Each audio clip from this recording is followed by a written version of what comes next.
Mahender Reddy medical కాలేజీలో stipend చెల్లింపులు మౌలిక వసతులు లేంపై విద్యార్థులు ఆందోళన దిగారు. గత 10 రోజులుగా తమ సమస్యలను కాలేజీ యాజమాన్యం దృష్టికి తీసుకెళ్తున్నప్పటికీ ఎలాంటి స్పందన లేదని విద్యార్థులు ఆరోపించారు.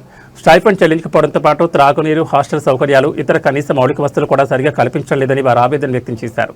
తమ సమస్యలను ఎన్నిసార్లు వివరించినా యాజమాన్యం పట్టించుకోవడం లేదని, పైగా విద్యార్థులతో నిర్లక్ష్యంగా రూఢిగా వ్యవహరిస్తోందని వారు ఆరోపించారు. సమస్యలను పరిష్కరించాల్సింది పోయి వాటిని తేలిగ్గా తీసుకుంటున్నారని, విద్యార్థుల సంక్షేమంపై యాజమాన్యానికి చిత్తశుద్ధి కనిపించడం లేదని విమర్శించారు. కాలేజీ యాజమాన్యానికి రాజకీయ అండదండలు ఉండడంతో తమ సమస్యలను బయటకు చెప్పుకునే పరిస్థితి కూడా లేకుండా వదిలితేస్తున్నారని విద్యార్థులు ఆరోపించారు. తమ గొంతు నొక్కే ప్రయత్నం జరుగుతోందని, ఫిర్యాదు చేసిన చర్యలు ఉండవనే భయంతో చాలా మంది విద్యార్థులు మౌనంగా ఉండాల్సి వస్తోందని పేర్కొన్నారు. స్టైఫండ్ ఆలస్యం కావడం వల్ల తమ రోజువారీ ఖర్చుకు, విద్యకు సంబంధించిన అవసరాలు తీర్చుకోవడం కష్టంగా మారిందని విద్యార్థులు తెలిపారు.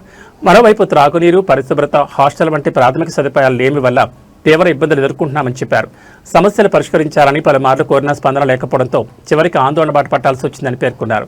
విద్యార్థుల డిమాండ్లపై సంబంధిత అధికారులు, కాలేజీ యాజమాన్యం వెంటనే స్పందించి పెండింగ్లో ఉన్న స్టైఫండ్ చెల్లింపులు చేయడంతో పాటు కాలేజీలో అవసరమైన అన్ని మౌలిక వసతులు కల్పించాలని విద్యార్థులు డిమాండ్ చేశారు. సమస్యలు పరిష్కరించే వరకు తమ ఆందోళన కొనసాగుతుందని వారు స్పష్టం చేశారు.